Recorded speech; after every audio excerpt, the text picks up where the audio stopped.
दोस्तों, जब भी हिंदू माइथोलॉजी में किसी अजेय शक्ति की बात आती है तो एक नाम सबसे ऊपर आता है, सुदर्शन चक्र। लेकिन क्या ये सिर्फ एक जादुई हथियार था, या फिर कुछ ऐसा जिसे समझने के लिए हमें आज के एडवांस साइंस और ब्रह्मांडीय तकनीक की जरूरत है? आज हम इसी परम रहस्य को डिकोड करने वाले हैं। हम जानेंगे कि कैसे ये प्राचीन अस्त्र केवल तबाही मचाने का टूल नहीं था, बल्कि स्पेस और टाइम के नियमों को मोड़ने वाली एक हैरान कर देने वाली तकनीक थी। तो चलिए शुरू करते हैं। इस कहानी की शुरुआत एक बहुत ही गहरे रहस्य से होती है। इमेजिन कीजिए, समंदर की गहराइयों में सैकड़ों फीट नीचे डूबी हुई द्वारका नगरी का सन्नाटा। कहा जाता है कि वहां के खंडरों में आज भी एक अजीब सा पत्थर का बक्सा छिपा हुआ है। माना जाता है कि इसी बक्से के अंदर ब्रह्मांड का सबसे विनाशकारी हथियार कैद है। जी हाँ, ऐसा कहा जाता है कि भगवान श्री कृष्ण ने धरती छोड़ने से पहले इसे वहीं छुपा दिया था, ताकि ये मानव जाति की पहुंच से हमेशा के लिए दूर रहे। अब जरा फ्लैशबैक में चलते हैं, उस ऐतिहासिक पल की ओर जिसने इस हथियार की भयानक शक्ति को पहली बार दुनिया के सामने रखा। एक विशाल सभा लगी है, हजारों राजा बैठे हैं और तानाशाह शिशुपाल लगातार गालियां और अपमान की बारिश कर रहा है। लेकिन श्री कृष्ण, वो बस शांति से मुस्कुरा रहे थे। उन्होंने एक दो नहीं, पूरी 99 गलतियों तक बिना कुछ कहे सब सहा। मगर जैसे ही शिशुपाल ने अपनी 100वीं गलती की, माहौल एकदम बदल गया। एक तेज चकाचौंध करने वाली रोशनी उठी, एक चमकता हुआ चक्र निकला और बस एक हल्की सी आवाज के साथ शिशुपाल का सिर धड़ से अलग हो गया। वैसे सुदर्शन शब्द का मतलब क्या होता है? संस्कृत में इसका अर्थ है शुभ दर्शन या एक अच्छा विजन। है ना अजीब बात? नाम इतना पवित्र और खूबसूरत, लेकिन असलियत इसके बिल्कुल उलट। जब ये चमकता हुआ, दिमाग से कंट्रोल होने वाला चक्र किसी की तरफ बढ़ता था, तो वो उस इंसान की जिंदगी की आखिरी याद बन जाता था, क्योंकि इसके दर्शन का सीधा सा मतलब था निश्चित अंत। पौराणिक उत्पत्ति। तो आखिर ये अकल्पनीय हथियार आया कहाँ से? चलिए इसकी पौराणिक जड़ों को थोड़ा खंगालते हैं। दिलचस्प बात यह है कि अलग-अलग ग्रंथों में इसकी बड़ी अलग-अलग कहानियां मिलती हैं। विष्णु पुराण कहता है कि विष्णुकर्मा देवता ने सूरज की भयंकर गर्मी को कम करने के लिए उसे घिसा और उस धधकती हुई धूल यानी सोलर डस्ट से इस चक्र का निर्माण हुआ। वहीं दूसरी तरफ महाभारत की कहानी बताती है कि भगवान विष्णु ने भगवान शिव की घोर तपस्या की थी और शिवजी ने प्रसन्न होकर उन्हें ये भेंट किया था। कहानी चाहे जो भी हो, दोनों में एक बात बिल्कुल कॉमन है। इसकी चमक इतनी ज्यादा तेज थी कि इसे सीधे तौर पर देख पाना केवल भगवान शिव और विष्णु के ही बस की बात थी। विज्ञान और तकनीक का नजरिया। अब माइथोलॉजी से थोड़ा आगे बढ़ते हैं। क्या हो अगर हम इसे आज के साइंस और टेक्नोलॉजी के चश्मे से देखें? यकीन मानिए, इसके विवरण किसी हॉलीवुड साइफाई फिल्म से कम नहीं लगते। ग्रंथों में सुदर्शन चक्र को एक मेटालिक डिस्क यानी धातु की एक तश्तरी के रूप में बताया गया है, जिसके किनारों पर 108 बेहद तेज ब्लेड्स होते हैं। अब हम सब जानते हैं कि 108 का ये नंबर हिंदू धर्म में कितना पवित्र माना जाता है, खासकर मंत्रों के जाप में। लेकिन यहाँ ये केवल एक आध्यात्मिक नंबर नहीं था, ये इस वेपन की इंजीनियरिंग और उसके डिज़ाइन का एक बहुत ही क्रूशियल हिस्सा था। तो जरा सोचिए कि ये प्राचीन विवरण हमारी आज की मॉडर्न तकनीक से कैसे मेल खाते हैं। जब ये चक्र अपनी धुरी पर घूमता तो उससे एक विशाल जायरोस्कोपिक काइनेटिक एनर्जी पैदा होती थी। हवा में इतनी तेज घूमने की वजह से गैस मॉलिक्यूल्स जल उठते और प्लाज्मा जैसी भयंकर गर्मी पैदा करते। कुछ मॉडर्न थ्योरीज तो ये भी मानती हैं कि ये मिनी वॉर्म होल क्रिएट करके पलक झपकते ही खुद को टेलीपोर्ट कर सकता था। और सबसे माइंड ब्लोइंग बात, ये विष्णु जी की चेतना यानी उनके दिमाग से क्वांटम एंटेंगलमेंट के जरिए जुड़ा था। मतलब जहां उनका मन सोचता, चक्र बिल्कुल वहीं सटीक वार करता।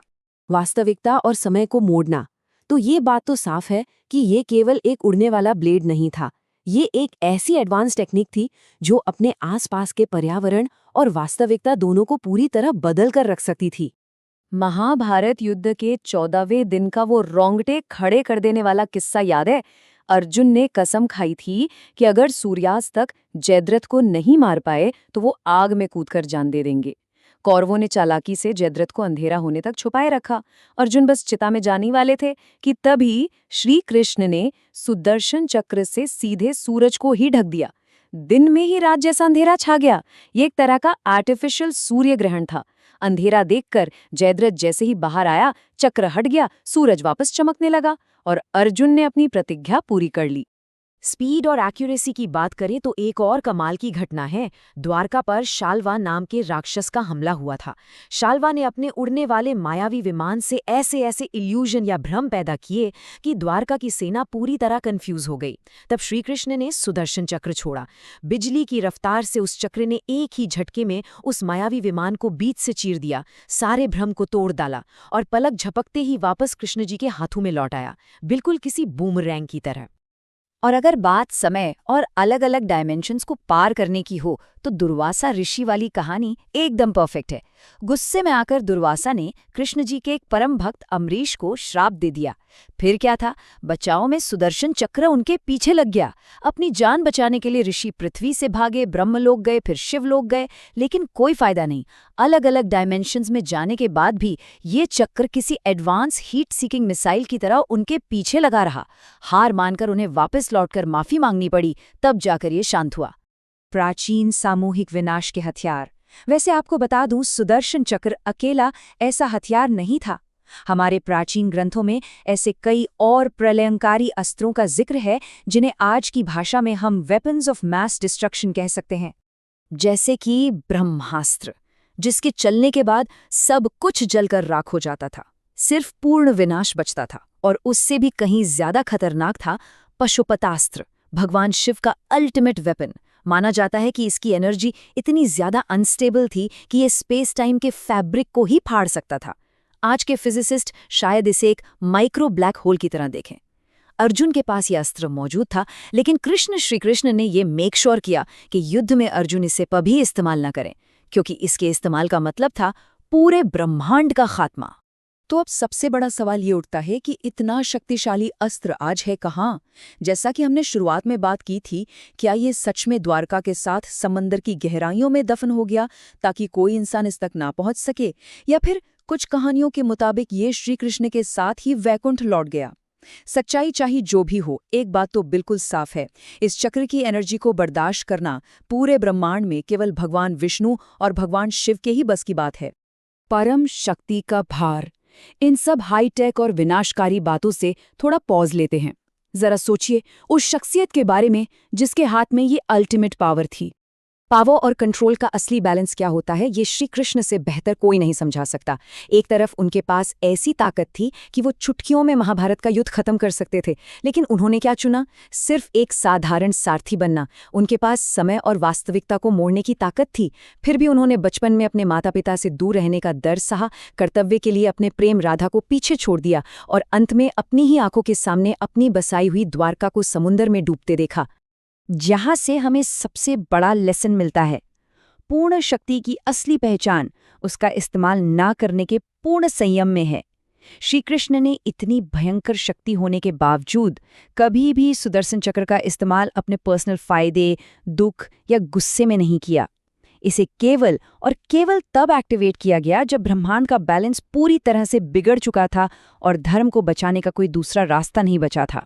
तो आज की इस चर्चा को हम एक सवाल के साथ खत्म करते हैं। जरा सोचिए, जिस अस्त्र की एक हल्की सी गूंज बड़े बड़े साम्राज्यों को राख कर सकती थी, उसे धारण करने वाले ने अपना जीवन दुनिया को डराने या झुकाने में नहीं, बल्कि सच्चाई के रास्ते पर चलने वालों का मार्गदर्शन करने में लगा दिया। क्या असीमित शक्ति का असली अर्थ यही नहीं है? एक ऐसा संयम जो आज के इस मॉडर्न युग में भी हमें बहुत कुछ सोचने पर मजबूर कर देता है।